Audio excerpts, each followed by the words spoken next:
de cuenta y de todas las instancias que tienen que ver con el orden de lucha contra la corrupción en el gobierno, y no le hicieron caso a ninguno, entre lo cual estaba crear la Dirección General de Compra y Contrataciones Públicas como eje central para poder establecer el centro de operación o el cerebro maestro de donde cual se puede hacer toda la oferencia en el sistema de demanda de bienes y servicios que la administración pública necesita para luego aprobarlo vía Contraloría, Tesorería y finalmente presupuesto para erogar los costos o el pago de lo que se ha contratado de acuerdo a la calidad, a la cantidad y a los parámetros.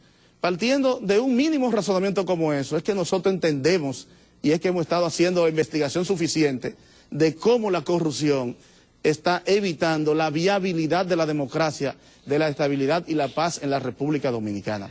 Fíjate cómo la corrupción llegó al punto de la caricatura hoy.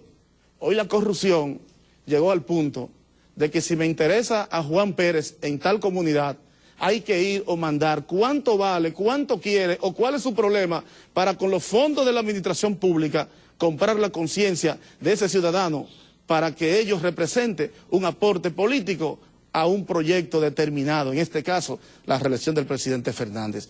Y si nosotros permitimos que eso siga vulnerando, permeando el sistema de partido político, no tiene sentido la democracia y ella va a colapsar y penosamente va a colapsar en manos de un hombre que postuló mucho el tema este de la corrupción, el tema de la institucionalidad, el tema de la modernidad y el tema de la transición de la sociedad dominicana de una época de caudillos mesiánicos a una época plural y democrática. Y ahora intentamos regresar de ese proceso de consolidación, de una etapa de superación, al regreso del totalitarismo y del autoritarismo, que es lo que quiere imperar en este gobierno del presidente Fernández. Pero, doctor Santana, lo que pasa es que ese discurso en la oposición siempre luce bien, lo hemos oído otras veces, ya en otras campañas se nos ha dicho también que hay 30.000, 40.000 millones de pesos que se pierden por la corrupción. Otros han prometido cortarse la mano y todavía no hay ningún político mocho en el país.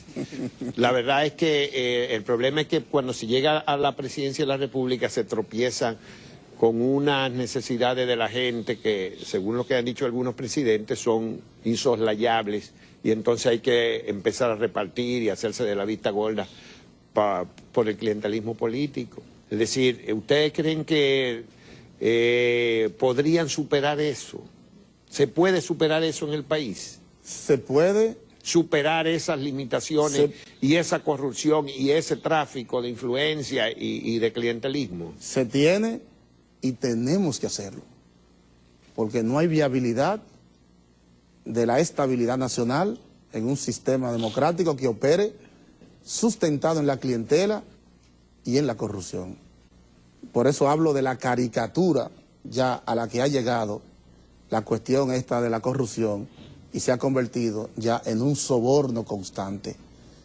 Lo que hay que establecer un conjunto de legislaciones que permita crear un eje en la que, como la corrupción en términos real siempre será vulnerable cualquier ciudadano, es evidente que hay que tener una serie de legislaciones tendentes a que la corrupción no encuentre una cancha cómoda.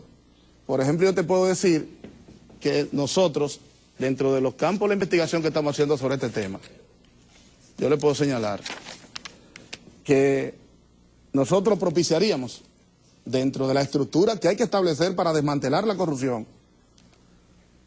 una ley de protección a personas que denuncien actos de corrupción.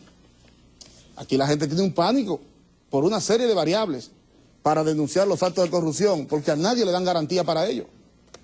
Porque usted va a denunciar la corrupción en un departamento donde el que lo dirige tiene también una estructura de corrupción.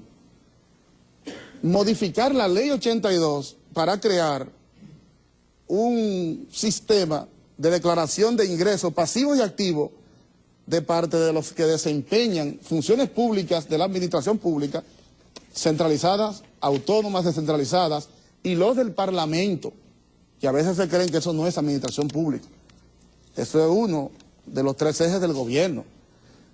Estableceríamos una modificación a la ley de acceso a la información que ya existe, pero hay que establecer un tipo de garantía que no permita, como ocurrió con el señor Uchilora, que está a la discreción de un funcionario, coger por un tribunal, la Suprema, para entregar una información que es el parámetro, el punto inicial del combate a la corrupción.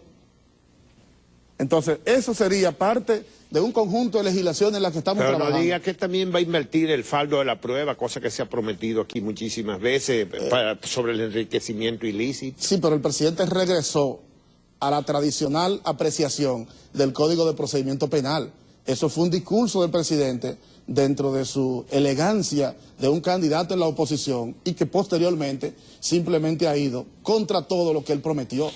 En ese sentido, no es un parámetro que se nos puede aplicar a nosotros, pero ¿Ustedes están todavía en la oposición? No, pero tenemos la voluntad y la decisión de que esto tiene que cambiar. A mí me gustaría, si es posible, poder seguir desarrollando este criterio. Bueno, al regreso vamos a darle unos minutos más para que concluya sobre el asunto de la corrupción, entonces.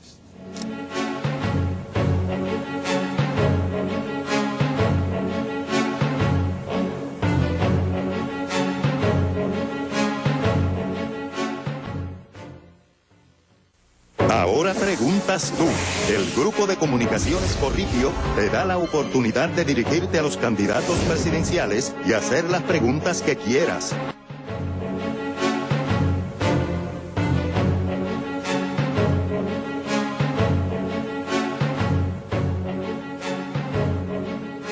Queremos agradecer a los que han enviado preguntas, volver a precisarles que traten de formular preguntas sobre las propuestas de los candidatos, no sobre temas y asuntos que se debaten en la chismografía política cada día. De todas maneras, también hay otros que han hecho preguntas tan generales que entonces inmediatamente se caen. Ha habido abundancia de preguntas sobre el asunto del desempleo y la pobreza.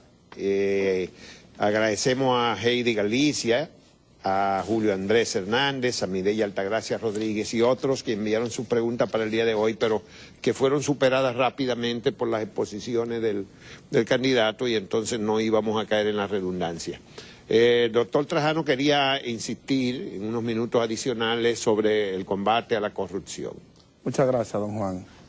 Dentro del conjunto de legislaciones que nosotros entendemos hay que establecer en el país, porque estamos hablando de una debilidad institucional en la que cualquier gobierno cae en la corrupción porque lo atrapan, aparte de algunos que van con la voluntad, con maquinarias estructuradas para acumular millones de dólares, millones de pesos del erario público.